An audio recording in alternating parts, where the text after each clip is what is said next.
मैं पढ़ाई लिखाई में काफी होशियार थी। स्कूल में हमेशा फर्स्ट आती थी और खेलकूद में भी मेरी रुचि बहुत ज्यादा थी। अक्सर स्कूल में कोई भी फंक्शन होता था तो डांस प्रतियोगिता में भी मेरा पहला स्थान आता था और खेलकूद में और दौड़ में तो मैं हमेशा अव्वल ही आती थी। पढ़ाई के साथ साथ यह सभी कला मेरे अंदर होने की वजह से सारे अध्यापक मुझसे काफी प्रभावित थे। अक्सर वह मेरी तारीफ करते रहते थे और पूरे स्कूल में ये बोलते रहते थे कि अगर इस लड़की के जैसा बनना है तो बहुत मेहनत करनी पड़ेगी। और उनकी यह बात वाकई में सही थी, क्योंकि मैं इतनी मेहनती जो थी। मैं दिन रात पढ़ाई करती थी। स्कूल से आने के बाद अक्सर बच्चे खेलकूद पर ज्यादा ध्यान देते हैं, लेकिन मुझे खेलकूद में ज्यादा रुचि नहीं थी। मैं सिर्फ अपनी पढ़ाई में ही ध्यान देती थी। हाँ, मुझे खेलकूद करना बहुत पसंद था और स्कूल में भी मैं करती थी और हमेशा सबसे आगे रहती थी। लेकिन घर पर आने के बाद पढ़ाई के समय खेलकूद करना मुझे बिल्कुल भी पसंद नहीं था। मेरी इसी वजह से तो मेरे माँ पापा हमेशा मेरे ऊपर गर्व महसूस करते थे। वह अक्सर कहते रहते थे कि हमारी बेटी एक दिन बड़ी अफसर जरूर बनेगी। जिस तरह इसकी मेहनत और लगन हमें दिखाई दे रही है, उस हिसाब से तो कुछ ही टाइम में ये बड़ी अफसर बनकर हमारे घर आएगी और हम लोगों को गर्व से सीना चौड़ा करने का सौभाग्य प्राप्त होगा।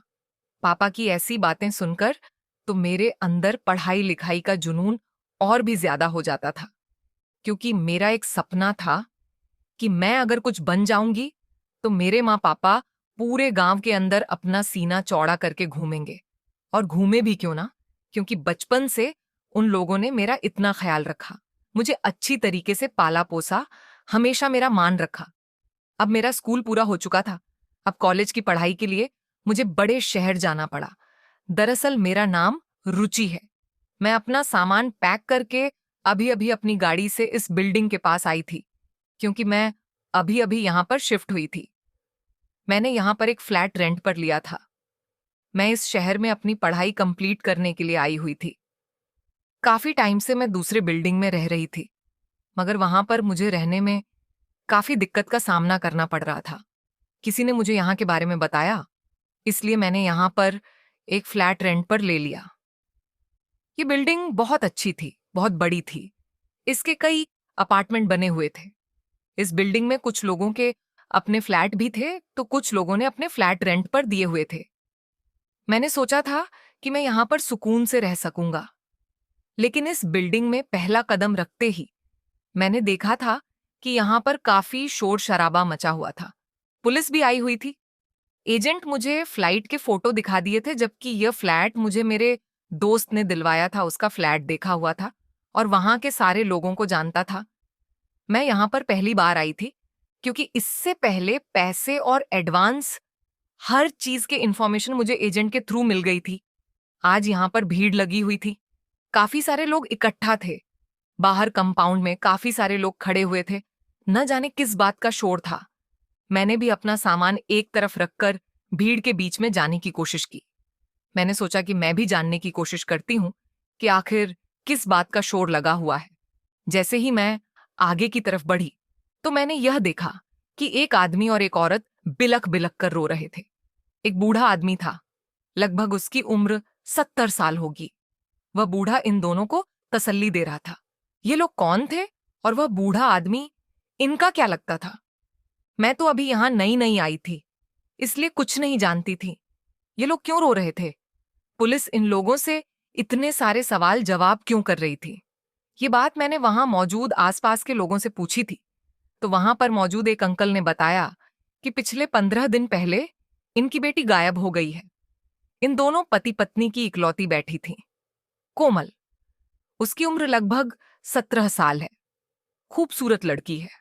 12वीं स्टैंडर्ड में पढ़ती है। पढ़ाई में भी काफी इंटेलिजेंट थी। अपनी इकलौती बेटी के गायब हो जाने से ये लोग बहुत दुखी हैं। पुलिस में भी इन्होंने 24 घंटे के बाद ही कंप्लेंट दर्ज कर दी थी, मगर पुलिस भी उनकी बेटी को नहीं ढूंढ पाई। पुलिस ने हर तरह की कोशिश करके देख ली। पुलिस को जिस जिस पर शक है उससे पूछताछ भी कर ली गई। पुलिस को लगता है कि इस बिल्डिंग के लोग भी उनकी बेटी को किडनैप कर सकते हैं, मगर यहां तो किसी ने भी उनकी बेटी को किडनैप नहीं किया। क्योंकि जो भी आरोपी होता वह पुलिस के सवाल जवाब पूछने पर पुलिस को शक में डालने पर मजबूर कर देता। लेकिन जिस दिन से पुलिस ने सब लोगों से बात की है, पुलिस को लगता ही नहीं है कि उनकी बेटी को बिल्डिंग के ही लोगों ने किडनैप किया है। पता नहीं उनकी बेटी कहाँ गई है, या फिर कहीं चली गई है, या फिर कोई और बात है। मैंने पीछे मुड़कर देखा तो अभी भी शोर शराबा, रोना पीटना मचा हुआ था। मुझे उन दोनों पति पत्नी पर काफी तरस आया था। अपना सामान लेकर अपनी फ्लाइट में चली आई थी और मैंने अपना सामान वगैरह सेट कर लिया था। ये तो सच में अंदर से बहुत खूबसूरत था। यहां पर मेरा अच्छा मन लग रहा था। सामने ही फ्रंट पर एक बड़ी सी खिड़की खुली हुई थी, जहां पर ताजी ताजी ठंडी हवा आ रही थी। 2 दिन तक तो मैंने आराम किया था, क्योंकि मेरे कॉलेज की छुट्टियां चल रही थीं और मैं यहां पर सामान शिफ्ट करने के चक्कर में बहुत ज्यादा थक भी गई थी। मगर मैं देख रही थी कि हर रोज यहां पर पुलिस आ रही थी। वह दोनों पति पत्नी बहुत शोर शराबा करते थे। अभी तक उनकी बेटी नहीं मिली थी। छुट्टियां खत्म होने के बाद कॉलेज गई तो मैंने देखा कि मेरे सारे ही फ्रेंड्स मेरा बड़ी बेसब्री से इंतजार कर रहे थे। ऐसा इसलिए था क्योंकि मैं इस नए फ्लैट में आने की वजह से यह बात तो भूल ही गई थी कि मेरा बर्थडे है। मेरे फ्रेंड बहुत अच्छे थे। सब लोगों ने मिलकर मेरा बर्थडे अच्छी तरह से सेलिब्रेट किया था। इनमें कुछ लड़के और लड़की भी मेरे दोस्त हैं। हर अच्छे बुरे वक्त में लोगों ने मेरा साथ दिया था। मैं इस शहर में पिछले 3 साल पहले आई थी। मेरे पेरेंट्स से मेरी हमेशा फोन पर बात होती रहती थी। वह लोग मेरे हाल चाल लेते रहते थे और जब 1 महीने की कॉलेज की छुट्टियां होती थीं तो मैं अपने घर, अपने फैमिली के पास चली जाती थी। वहां पर उन लोगों के साथ मेरा अच्छा टाइम स्पेंड होता था। वैसे तो मैं एक मिडिल क्लास फैमिली से थी। मेरी 2 बहनें और 2 भाई थे। मेरे पापा ने कभी मुझे किसी बात के लिए मना नहीं किया। मेरे दोनों बहनों की शादी हो चुकी थी। मेरे दोनों ही भाई मुझसे छोटे थे। वह भी बहुत अच्छे थे। कभी कभी और लोगों का इस शहर में आना होता तो वह लोग मुझसे मिलकर जरूर जाते थे। मैं अपने पापा की लाडली थी, इसलिए उन्होंने मेरे जिद करने पर मुझे इस शहर में पढ़ने के लिए भेज दिया था। मेरी मम्मी पापा को मुझ पर हमेशा से ही बहुत भरोसा रहा था, तभी तो मैं उनसे इतनी दूर रह रही थी। मगर मैंने भी सोच लिया था कि मैं कभी भी उन लोगों का भरोसा नहीं टूटने दूंगी। लेकिन मेरे कॉलेज में एक लड़का पढ़ता था जो मुझे पसंद करता था। कई बार उसे मुझे प्रपोज किया था, मगर मैंने उसका प्रपोजल अभी तक एक्सेप्ट नहीं किया था। मैं उसे कभी कोई जवाब ही नहीं देती थी।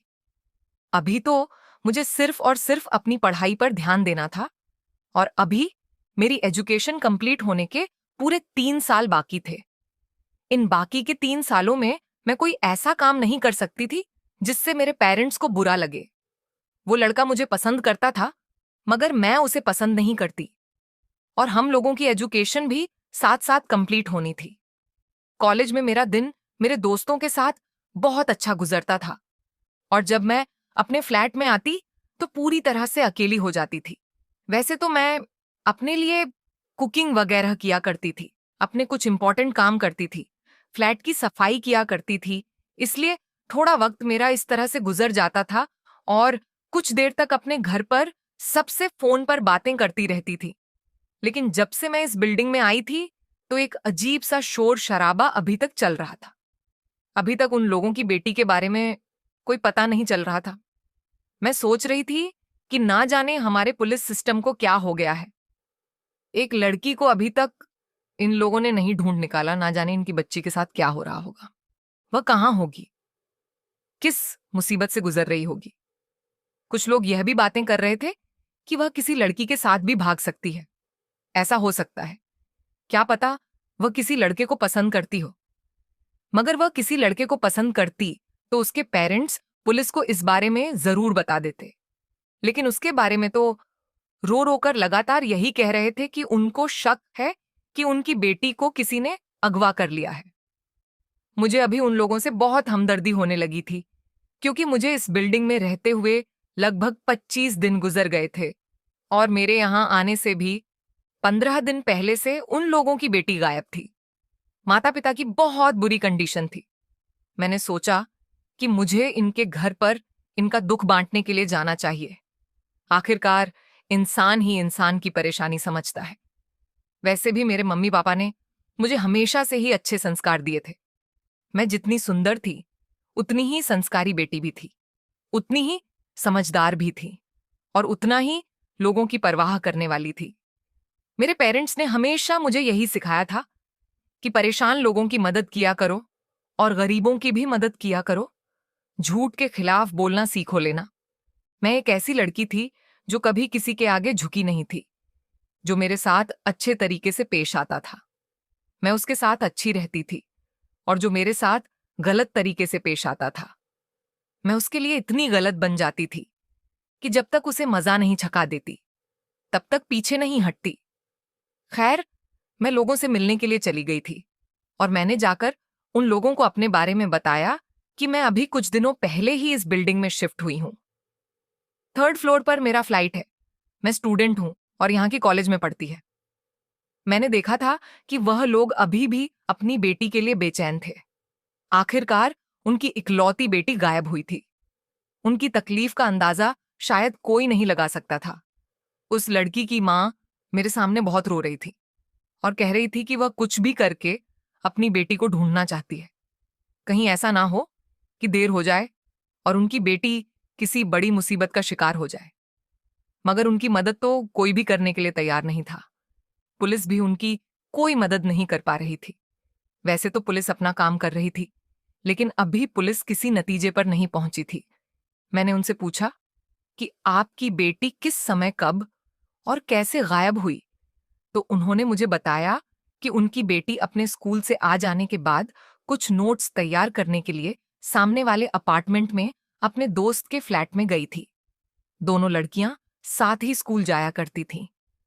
एक दूसरे की बस फ्रेंड थी, मगर वहां जाने के बाद उनकी बेटी वापस ही नहीं आई। उन लोगों ने उससे भी पूछताछ कर ली थी। उस लड़की ने बताया था कि कोमल काफी देर तक उसके पास बैठी रही थी, उससे बातचीत करती रही।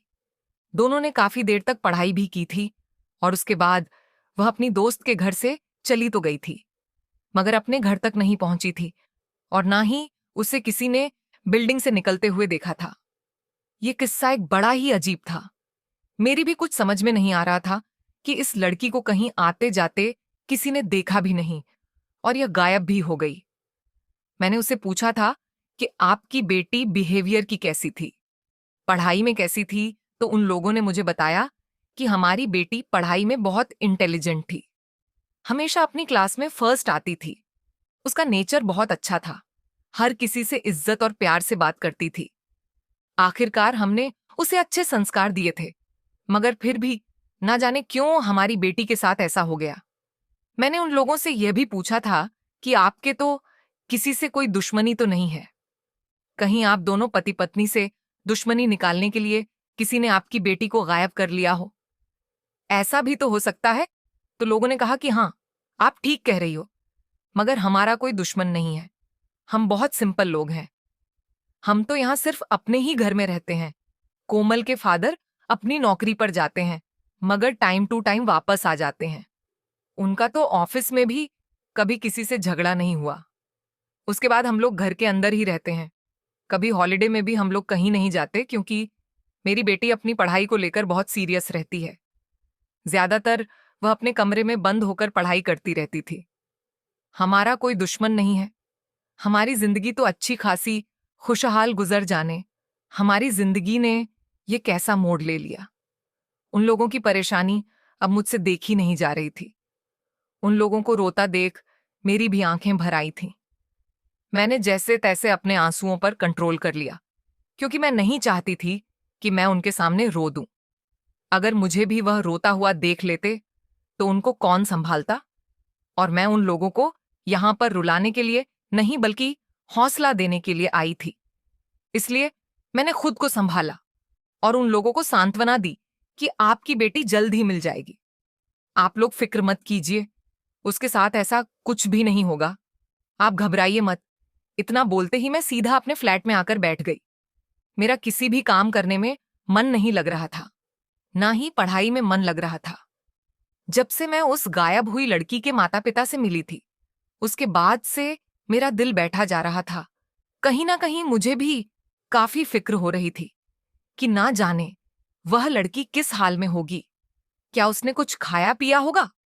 मैं उसके माता पिता की स्थिति को अच्छी तरह से समझ रही थी कि उन पर क्या बीत रही है, लेकिन मैं कर भी क्या सकती थी, क्योंकि मेरे पास ना तो कोई पावर था और ना ही मुझे कुछ खबर थी।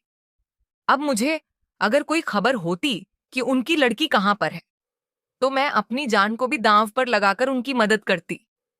लेकिन मुझे तो कुछ पता भी नहीं था, और इस अनजान शहर में मैं अभी तक किसी को भी नहीं जानती थी। मुझे तो सिर्फ कॉलेज के रास्ते के अलावा कोई रास्ता भी नहीं पता था। अब खाना खाने का वक्त हो गया, लेकिन मेरी भूख पूरी तरह से गायब चुकी थी। मैं उनके माता पिता से मिलने से पहले मुझे बहुत भूख लगी थी, लेकिन जिस तरह से मैं उनके घर से आई थी, उसके बाद से तो मुझे बिल्कुल भी भूख नहीं लगी। मेरा दिल घबरा रहा था।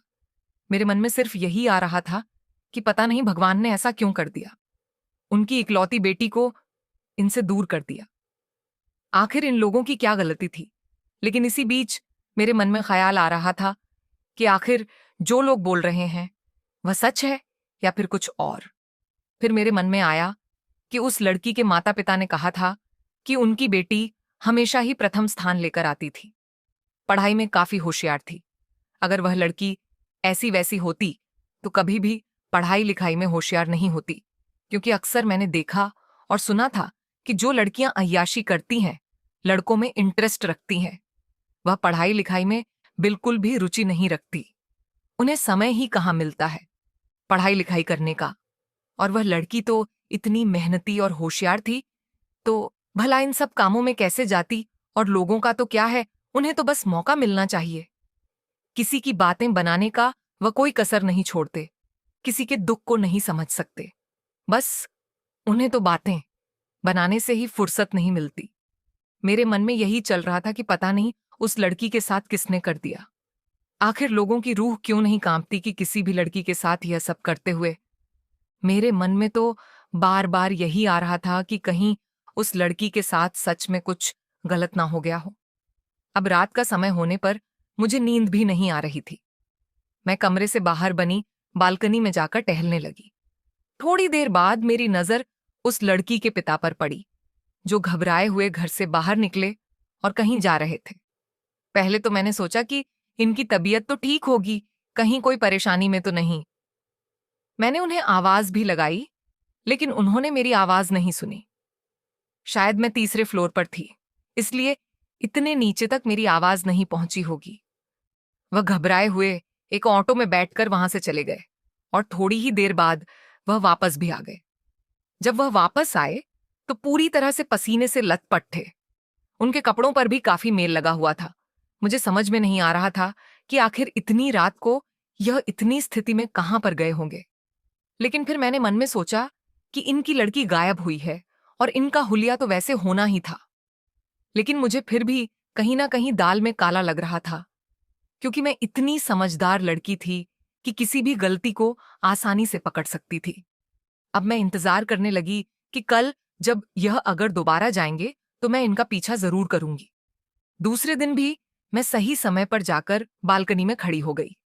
थोड़ी ही देर बाद मैंने देखा कि उसके पिता जल्दी से रिक्शा कर रहे थे। मैंने भी नीचे जाकर दूसरा रिक्शा किया और उन्हें डबल पैसे देकर कहा कि इस इंसान के रिक्शे का पीछा करो। मैं उनका पीछा करने लगी। थोड़ी देर बाद देखा कि शहर से बाहर बने एक खाली पड़े मकान में उसके पिताजी जा रहे थे। मैं भी रिक्शा वाले को पैसा देकर वहां पर उनके पीछे पीछे चलने लगी। मेरा मन तो घबरा रहा था, लेकिन मैं हिम्मत करके उनके पीछे पीछे जाने लगी। जब वह उसका घर के अंदर चले गए तो दरवाजा बंद करना भूल गए, और मैं भी उनके पीछे पीछे घर में घर चली गई। घर में जाने के बाद जो मैंने देखा, उसे देखकर मेरे पैरों तले से जमीन खिसक गई। मैंने देखा कि वहां पर एक लड़की बेहाल पड़ी हुई है। उसके कपड़े भी पूरी तरह से खराब हुए पड़े थे और बेहोश हुई पड़ी थी। मैंने उन लोगों की लड़की को देखा तो नहीं था, लेकिन इस कोई लड़की पड़ी हुई थी तो मुझे लगा कि शायद उनकी ही लड़की होगी। अब मुझसे रहा नहीं गया। मैंने झट से पुलिस को फोन किया। पुलिस भी वहां पर आ गई। पुलिस को देखकर उसके पिताजी एकदम से घबरा गए। तभी मैंने उनसे कहा कि यह तो मैंने आपको देख लिया और पीछा करते हुए यहां पर आ गए। तभी पुलिस ने कहा कि यह तो आपकी लड़की है और इस तरह यहां इतनी बेहोशी की हालत में क्यों पड़ी है। उसके पिताजी हम लोगों को अचानक ऐसे देखकर घबरा गए और कहा कि दरअसल मुझे माफ कर दो, मैं तो लड़कियों को बेचने का धंधा करता हूं। गरीबी में दिन गुजार रहा था, लेकिन पैसों की भूखी इतनी ज्यादा हो गई कि मुझे गलत काम करने पर मजबूर होना पड़ा। मैं इस शहर की लड़कियों को अगवा करता हूं और इन्हें अड्डों पर या फिर कहीं बेचकर पैसे कमाता हूं। अब जब मेरा काम ज्यादा चलने लगा तो पुलिस भी पूरी तरह से सख्ताई से पेश आने लगी। इसलिए मैंने अपनी ही बेटी को गायब कर दिया ताकि मेरे ऊपर किसी को शक ना हो। सबको ऐसे ही लगे कि मेरी भी बेटी गायब हुई है, तो इन सब में मेरा तो हाथ हो ही नहीं सकता। और मैं अपनी बेटी को कुछ दिन यहां पर कैद रखूंगा और उसके बाद घर के बाहर ले जाकर पटक दूंगा, और कोई और देखेगा तो कहेगा कि आपकी बेटी मिल गई, और मैं आश्चर्यचकित होने का नाटक करने लगूंगा और अपने कार्य को ऐसे ही अंजाम देता रहूंगा। यही सब मैं करते आ रहा था। यह सब सुनकर मुझे बड़ा ही बुरा लगा कि एक बाप अपनी बेटी के साथ ऐसा कैसे कर सकता है, ऊपर से लोगों की लड़कियों को इस तरह बेचता है। न जाने कितने लड़कियों की जिंदगी उन्होंने खराब की होगी। अपने सिर्फ पैसों के लालच में आकर उन्होंने लड़कियों के इज्जत को दांव पर लगा दिया। उन्हें न जाने किन के हाथों में सौंप दिया और कहां कहां बेचा था। भगवान भी उन्हें माफ नहीं करेगा। पुलिस उन्हें गिरफ्तार करके ले गई और उस लड़की को उसकी मां के हवाले कर दिया। उसकी मां का इसमें कोई भी हाथ नहीं था। अपनी बेटी को पाकर उसकी मां की आंखों में जो खुशी थी, वह उस दुख से कहीं ज्यादा थी कि उनका पति जेल में है। खैर, मुझे बड़ा ही गर्व महसूस हो रहा था कि मैंने न जाने कितनी लड़कियों की जान बचा ली। धन्यवाद।